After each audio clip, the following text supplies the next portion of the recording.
नमस्कार, विद्या भारती संवाद केंद्र के इस पॉडकास्ट में आपका हार्दिक अभिनंदन है, स्वागत है। आज के इस पॉडकास्ट में हमारे बीच उपस्थित हैं आदरणीय डॉक्टर शिरोमणि जी दुबे। आप विद्या भारती मध्य भारत प्रांत के प्रादेशिक सचिव हैं। आपका आज के इस पॉडकास्ट में हार्दिक अभिनंदन है, स्वागत है। नमस्कार भाई साहब, जैसे हम जानते हैं कि विद्या भारती लगातार सतत शिक्षा के क्षेत्र में कार्य कर रही है और आज विश्व का सबसे बड़ा शैक्षिक संगठन है।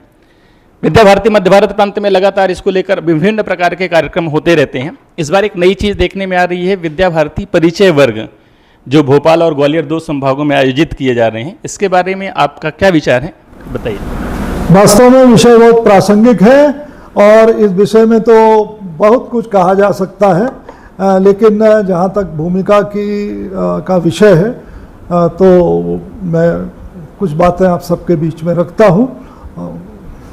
गुरु गोरक्षनाथ की तपस्थली गोरखपुर में 1952 में गुरु पूर्णिमा के दिन शिक्षा संस्कार का एक बिरवा हमारे देश के मनीषियों ने, हमारे देश के चिंतकों ने, विचारकों ने, शिक्षाविदों ने एक बिरवा रोपा था, जिसकी जड़ों में भारत की खुशबू थी और जो भारत की ज्ञान परंपरा और हिंदुत्व के विचार को लेकर के अभिसंचित होता रहा।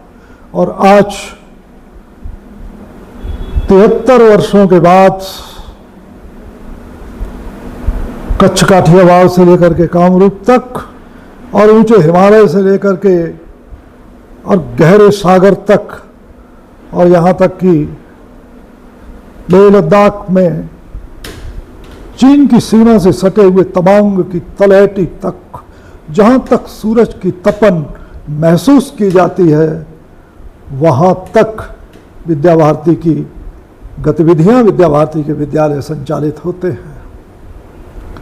मित्रों, नगरों में, ग्रामों में, वनों में, गिरिकंदराओं में, तटीय प्रदेशों में, सीमांत प्रांत में और ऐसे प्रदेश जो बर्फ की शिलाओं से ढके रहते हैं, जहाँ पर अनेक बार आतंकवादियों के द्वारा बम के धमाके भी सुनाई देते होंगे, लेकिन वहाँ पर भी हमारा एकल विद्यालय का आचार्य आज वंदे मातरम का गायन करता है, वंदे मातरम गुनगुनाता रहता है।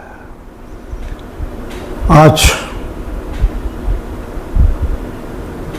तो संपूर्ण देश में केवल लक्षद्वीप को छोड़ दें तो संपूर्ण देश में 22,000 से अधिक औपचारिक अनौपचारिक विद्यालय, जिसमें 35 लाख से अधिक भैया बहन, उनके भविष्य को सजाने, संवारने और संभालने के लिए 1.5 लाख से अधिक आचार्य और दीदियाँ आर्नित ज्ञान साधना में लगे रहते हैं, उनके भविष्य की चिंता करते हैं।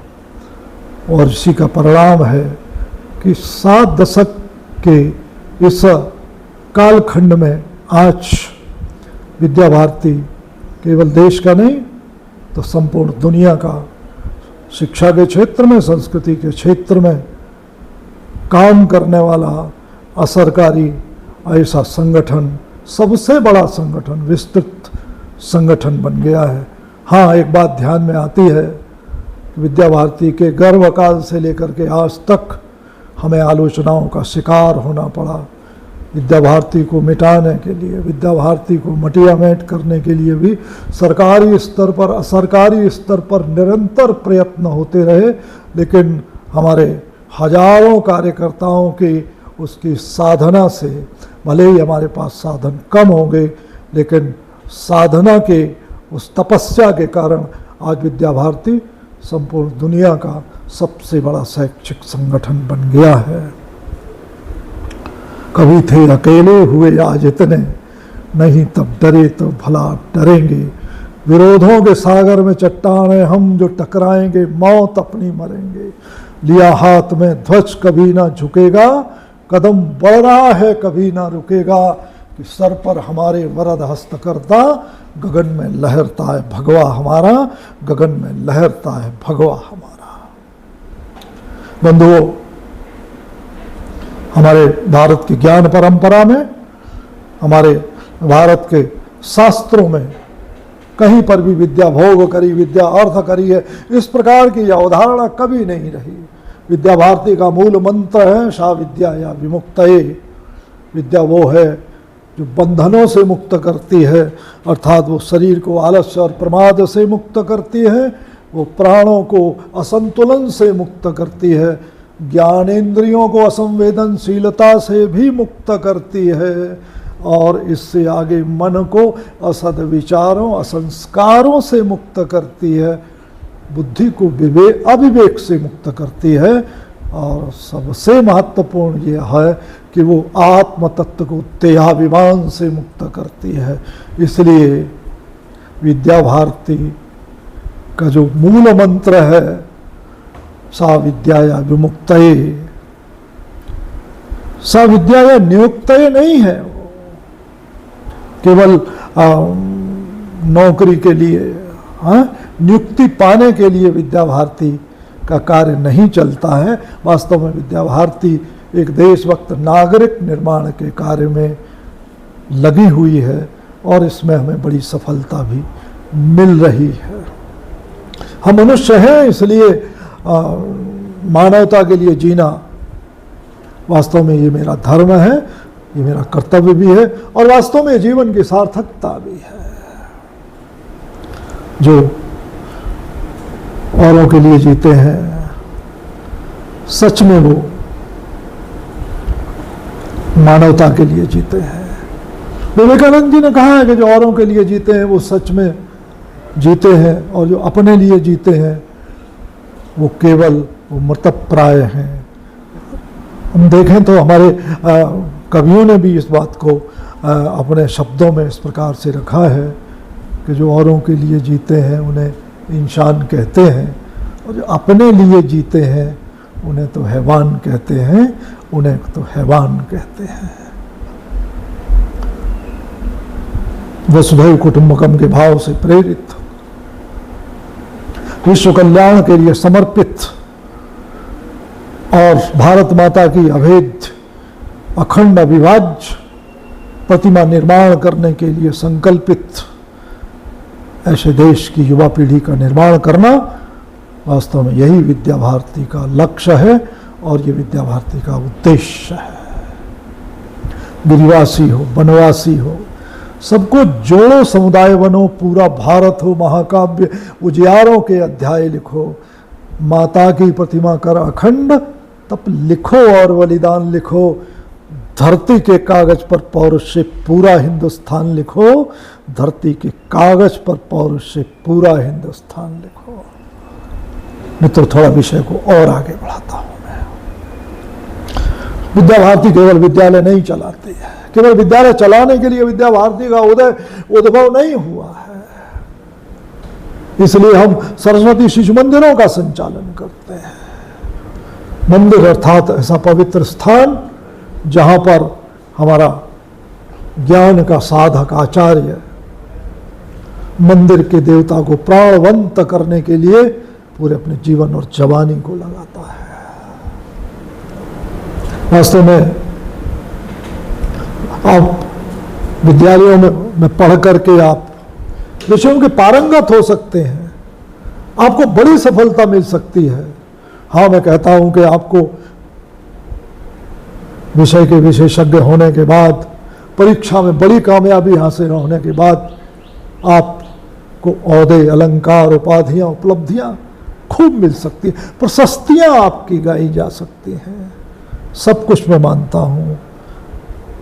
लेकिन एक बात ध्यान में रखना है हमको कि इस देश को केवल नौकरी करने वाले से देश नहीं चलता, इसके लिए देश को नायक चाहिए, और ऐसे नायकों के निर्माण करने के लिए विद्या भारती 1952 से आज तक अहर्निश प्रयास कर रही है।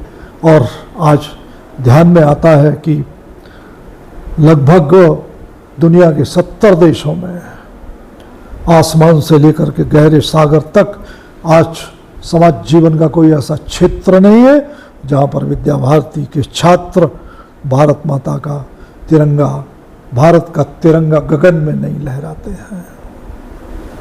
जिसको कभी देखा नहीं हमने, हमें उसकी ज़रूरत क्या होगी, ए माँ तेरी सूरत से बढ़कर भगवान की सूरत क्या होगी, यही गुनगुनाते हैं वो, और निश्चय ही गुनगुनाते हैं। हाँ, आखिर में हम विद्या भारती के कार्यकर्ता केवल इस विद्या भारती परिचय वर्ग में विद्या भारती के पंच प्राणों की चर्चा करेंगे, विद्या भारती की कार्य पद्धति की, विद्या भारती के लक्ष्य को, विद्या भारती के उस संस्कार पक्ष की भी हम चर्चा करेंगे। और आज इस चर्चा में, संवाद में जो निष्कर्ष निकलेगा, उसको लेकर के हम शैक्षिक क्षेत्र में कुछ नवाचार, कुछ परिवर्तन कर सकें और एक भव्य दिव्य भारत के निर्माण में महती भूमिका का निर्वाह कर सकें। इसलिए इस परिचय वर्ग में हमारे सैकड़ों कार्यकर्ता आज उपस्थित हुए हैं। वो जीवन भी क्या जीवन है जो काम देश के आ न सका, अरे वो चंदन भी क्या चंदन है जो अपना वन महका न सका। जिसकी मिट्टी में जन्म लिया, जिसके समीर से श्वास चली, जिसके अमृत से प्यास बुझी, जिसकी मिट्टी में देह पली, वो क्या सपूत जो जन्मभूमि के प्रति कर्तव्य निभा न सका। वो जीवन भी क्या जीवन है जो काम देश के आ न सका।